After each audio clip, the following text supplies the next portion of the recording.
சுவாமியே சரணமையப்பா. கார்த்திகையில் முருகனின் கந்தசஷ்டி, சிவனின் தீப திருநாள் என்று ஏராளமான வழிபாட்டு விசேஷங்கள் இருந்தாலும் மாதத்தின் முதல் நாளே பள்ளிக்கட்டு சபரிமலைக்கு என்ற ஐயப்பன் பாடல் எங்கும் ஒலிப்பதை கேட்கலாம். ஐயப்பன் என்றாலே முதலில் நினைவுக்கு வருவது கேரள மாநிலத்தில் அமைந்திருக்கும் புண்ணிய ஸ்தலமான சபரிமலைதான். ஐயப்பனை நினைத்து முதலாக போடும் மாலையையே கடைசி வரை பயன்படுத்த வேண்டும். குறிப்பாக ஐயப்பனுக்கு போடும் முதல் மாலையாக முத்திரை மாலையான துளசி மாலையை அணிவது அத்தகு சிறப்பு. அதேபோல் ஐயப்பனுக்கு ஒரு மாலை போட்டால் மட்டுமே போதுமானது. துணை மாலைகள் போட வேண்டும் என்று எந்த ஒரு நிபந்தனையும் இல்லை. மாலை போடுதல், இருமுடி கட்டுதல், நெய் அபிஷேகம் ஆகிய மூன்றும் சபரிமலை யாத்திரையில் பின்பற்றக்கூடிய முக்கிய படிகள் என்று ஐயப்பனே கூறியுள்ளார். மாலை போட்டு விரதம் இருந்து 18 படிகள் ஏறி நெய் அபிஷேகம் என்று ஐயப்பனுக்கு மாலை போட்ட நாள் முதல் அபிஷேகம் செய்யும் நாள் வரை ஐயப்பன் நம்முடனேயே பயணிக்கிறார் என்பது மறுக்க முடியாத உண்மையாகவே இருக்கிறது. அதேபோல் ஐயப்பனுக்கு மாலை போடும்போது உடுத்தும் காவி அல்லது கருப்பு உடை நாம் ஐயப்பனை எண்ணி பயபக்தியுடன் இருக்க வேண்டும் என்பதற்காகவே தவிர மற்றவர்கள் நம்மை பார்த்து வணங்க வேண்டும் என்பதற்காக அல்ல. உண்மையான விரதம் என்பது உண்ணாமல் இருப்பதல்ல, 24 மணி நேரமும் இறைவன் ஐயப்பனை மட்டுமே எண்ணி மனதார பிரார்த்திப்பதே. மகிஷாசுரனை வதம் செய்த ஆதிபராசக்தி மீது கோபம் கொண்டு மகிஷாவின் தங்கை மகிஷி படைப்பு கடவுளான பிரம்மாவை நோக்கி கடுமையான தவங்களை மேற்கொண்டு பல வரங்களை பெற்று தேவர்களையும் முனிவர்களையும் ரிஷிகளையும் துன்புறுத்தி வந்த நிலையில் திருமாலும் சிவபெருமானும் மகிஷாவை அழிக்க எண்ணினர். அப்போது விஷ்ணு பகவான் மோகினி ரூபம் எடுத்தார். 3 கண்கள் கொண்ட சிவன் மோகினியை திருமணம் செய்து கொண்டார். அவர்களுக்கு பிறந்த குழந்தைதான் ஐயப்பன். தெய்வ குணங்களை பெற்ற ஐயப்பனுக்கு மணிமாலை அணிவித்து இருவரும் அவரை காட்டில் விட்டு சென்றனர். இந்த நிலையில் கேரளாவின் மகாராஜாவாக விளங்கிய பந்தல மன்னன் ராஜசேகரனுக்கும் அவரது மனைவிக்கும் பல ஆண்டுகளாக குழந்தை இல்லாததால் குழந்தை வேண்டி சிவபெருமானை வழிபட்டு வந்தனர். அப்போது ஒரு நாள் பந்தல மன்னன் காட்டிற்கு சென்றபோது அங்கு ஓர் குழந்தையின் அழுகுரல் கேட்கவே குழந்தை இருக்கும் திசையை நோக்கி சென்ற அவர் அதனை தூக்கி கொண்டு அரண்மனைக்கு சென்றார். குழந்தையை கண்ட மகாராணி இது சிவன் நமக்கு காண்பித்த வழி என்று மகிழ்ச்சி கடலில் மூழ்கினார்.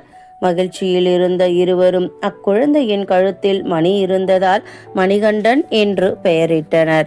சில நாட்களில் மகாராணிக்கு மற்றொரு குழந்தையும் பிறந்தது. குருகுலத்திற்கு சென்று பல வித்தைகளை மணிகண்டன் பயின்று வந்த நிலையில் பட்டாபிஷேகம் நடத்தி தனது பதவியை புதல்வன் மணிகண்டனுக்கு வழங்கலாம் என்று மன்னன் முடிவு செய்தார். அப்போது மன்னனின் அமைச்சரவையில் இருந்த மந்திரி ஒருவர் மணிகண்டனுக்கு அப்பதவி செல்லக்கூடாது என்ற எண்ணம் கொண்டு தனது தந்திர செயல்களால் ராணியின் மனதை மாற்றிவிட்டார். மனம் மாறிய ராணி வயிற்று வலி ஏற்பட்டது போல் நடித்து புலிப்பால் குடித்தால் மட்டுமே இந்த வலி அகலும் என்று கூறவே தாய் மீது அதிகம் அன்பு கொண்ட மணிகண்டன் பந்தல மன்னன் எவ்வளவு கூறியும் கேட்காமல் காட்டிற்கு சென்று புலிப்பால் கொண்டு வர புறப்பட்டான்.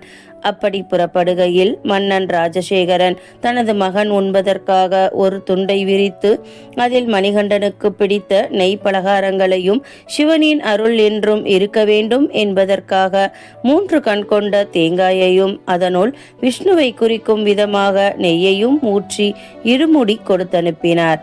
இதைத்தான் இன்று நாம் சபரிமலைக்கு செல்வதற்கு முன்னர் இருமுடியாக கட்டிச் செல்கின்றோம். இருமுடி கொண்டு காட்டிற்கு புறப்பட்ட மணிகண்டனை காட்டில் தடுத்து நிறுத்தினாள் அரக்கி மகிஷி.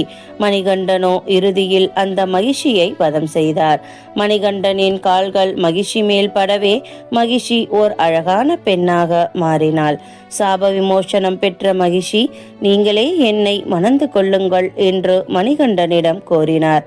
அதற்கு மணிகண்டனாகிய ஐயப்பன் கன்னிசாமிகள் எந்த வருடம் மாலை போட்டு சபரிமலைக்கு என்னை வணங்க வராமல் இருக்கின்றார்களோ அப்போது நான் உன்னை மணந்து கொள்கிறேன். அதுவரை நீ என் சந்நிதிக்கு அருகிலேயே மஞ்சள் மாதாவாக இருந்து பக்தர்களின் குறைகளை நீக்கி அருள்புரி என்று மகிஷியின் வேண்டுகோளுக்கு விடையளித்தார். அது முதலே அரக்கியாக இருந்து அழகிய பெண்ணாக மாறிய மகிஷி, லீலாவதி, மஞ்சள் மாதா, மாளிகைபுரத்தம்மன் போன்ற பெயர்களில் ஐயப்பனின் பல தலங்களில் அருள் புரிந்து வருகிறார். ஒரு நாள் ஐயப்ப பக்தர் ஒருவரை சனி பகவான் அழிக்கச் செல்கையில் ஹரிஹரசுதனாகிய ஐயப்பன், ஏன் என் பக்தரை இப்படி கொடுமை செய்கிறாய்? கொஞ்சம் கருணை காட்டக்கூடாதா என்று கேட்டபோது சனி பகவான், எனக்கு ஏழை, பணக்காரன், கடவுள் பக்தி மிக்கவன் என்று எந்த ஒரு பாகுபாடும் காண்பிக்க தெரியாது. 7.5 சனி வரும் காலத்தில் பாரபட்சமின்றி உயிர்களை பறிப்பதே என் தலையாய வேலை என்றும் அதுவே என் தர்மம் என்றும் பதிலளித்தார். மும்மூர்த்திகளான பிரம்மா, விஷ்ணு மற்றும் சிவன் அவர்களின் படைத்தல், காத்தல், அழித்தல் செயல்களை செய்வது போல நானும் என் கடமையை செய்வதுதானே தர்மமாக இருக்கும் என்று சனீஸ்வரன் பதிலளித்தார். பதிலை கேட்டு திருப்தியான ஐயப்பன், சரி, அப்போது நீங்கள் என் பக்தர்களுக்கு அளிக்கும் தண்டனைகளை என்னிடம் முறையிடுங்கள். நான் என் பக்தர்களுக்கு 1 மண்டல அளவில் அந்த தண்டனையை கடினமான விரத முறைகளால் அனுபவிக்க வைக்கிறேன் என்று கோரினார். அதற்கு சனி பகவான், ஒருவருக்கு 7.5 சனி ஆரம்பித்து விட்டால் அவர்களுக்கு உண்ண உணவு, உடுத்த சரியான உடை, தூங்க படுக்கையறை, நல்ல உறவு முறை என்று எதுவுமில்லாமல் அவர்களை அல்லல் படுத்துவேன். இதை எப்படி நீங்கள் ஒரு கால மண்டலத்தில் அனுபவிக்க வைப்பீர்கள் என்று ஐயப்பனை நோக்கி கேள்வி எழுப்பினார். சனீஸ்வரனின் கேள்விக்கு பதிலளித்த ஐயப்பன், கவலைப்படாதே, நான் என் பக்தர்களை 1 மண்டல கால அளவில் ஒருவேளை உணவு, ஆடம்பர படுக்கையின்றி வெறும் தரையில் உறங்குதல், தாம்பத்திய உறவு கொள்ளாமல் பிரம்மச்சாரியாக இருத்தல் என்று பல கட்டளைகளை விதித்து சாமியே சரணமையப்பா என்று உறக்கச் சொல்ல வைத்து கல்லும் மலையும் தாண்டித்தான் என்னை வழிபட வரச் செய்வேன் என்று பதிலளித்து கருணை காட்டும்படி வரம் கேட்டார் ஐயப்பன். இந்த வேண்டுகோளை ஏற்ற சனி பகவான் அந்நாள் முதல் இந்நாள் வரை ஐயப்ப பக்தர்கள் மேல் தனது கொடூர பார்வையை காண்பிப்பதனை நிறுத்திவிட்டார். இந்த வரலாற்றின் காரணமாகவே நாம் ஐயப்பனுக்கு மாலை போட்டு ஐயப்பன் விதித்த கடினமான விரத முறைகளை பின்பற்றி ஹரிஹர சுதனாகிய ஐயப்பனை வழிபடுகின்றோம். சாஸ்தா என்றழைக்கப்படும் காவல் தெய்வங்களில் ஒருவராக தர்மசாஸ்தாவில் இருந்து தோன்றி ஆனந்த ஐயப்பனாக காட்சி தரக்கூடியவரே ஹரிஹர சுதன். ஆதி மகா சாஸ்தா, தர்மசாஸ்தா, ஞான சாஸ்தா, கல்யாண வரத சாஸ்தா, சம்மோகன சாஸ்தா, சந்தான பிராப்தி சாஸ்தா, வேத சாஸ்தா மற்றும் வீரசாஸ்தா என்று ஐயப்பன் 8 வடிவங்களை கொண்டுள்ளார்.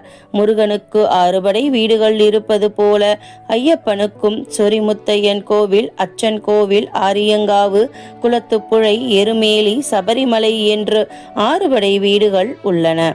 கார்த்திகை மாதமதில் நாமும் ஐயப்ப சுவாமியின் திருநாமத்தை சொல்லி வாழ்வில் வளம் பெறுவோமாக. ஓம் சாமியே சரணம் ஐயப்பா.